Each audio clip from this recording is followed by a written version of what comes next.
as a creative, we live in our head, you know what I'm saying? Like we're kind of like magicians in a way, some of us are alchemists. I mean, I definitely know what I do is there's magic because I take a lot of nothing and turn it into something. Bonsu Thompson, writer, producer, cultural engineer.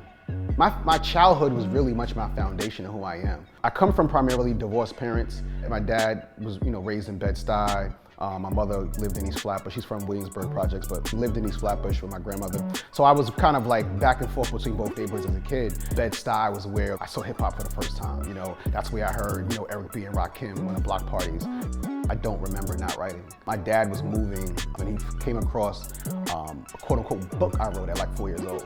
And I mean, the book is basically construction paper stapled together, but it's like, it says author Bonsu Thompson, illustration Bonsu Thompson. So I'm clearly 4 years old, replicating the books that I'm reading.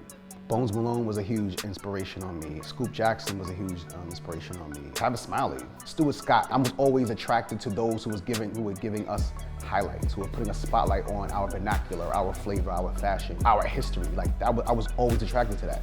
I'm a cinephile. I mean, I've always been interested in screenwriting, and I knew I would make the transition at some point. But sometimes the universe lets you know when it's time. I hosted a party and I hired a DJ. The DJ happened to be a director, Aristotle, who I was familiar with. And he was like, I have an idea for a script and I really need a real writer. We sat down, I don't know what we thought we were doing. There's no way you get into Sundance, writing a script in 3 weeks your first time. We say things out loud and then, the universe laughs at us, man. Like, when it's your time, it's your time. Story Ave was the name of the film. Finally, last September, we hit theaters. We were like the #1 independent film. Last week, we were nominated for NAACP Image Award. Iconic Records, Life After Death was probably the project I was most proud about last year. First of all, Biggie is my all-time favorite rapper. Cheo wrote a biography on him. There's been a biopic film on him. I got a Story to Tell documentary on Netflix. I mean, there's been so much on Biggie, and my job was to take all this history and be like, what was missing?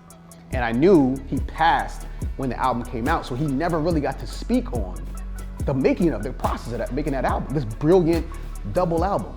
I mean, who better to do that with than Angie Martinez? We have full support of the Warner Music Group.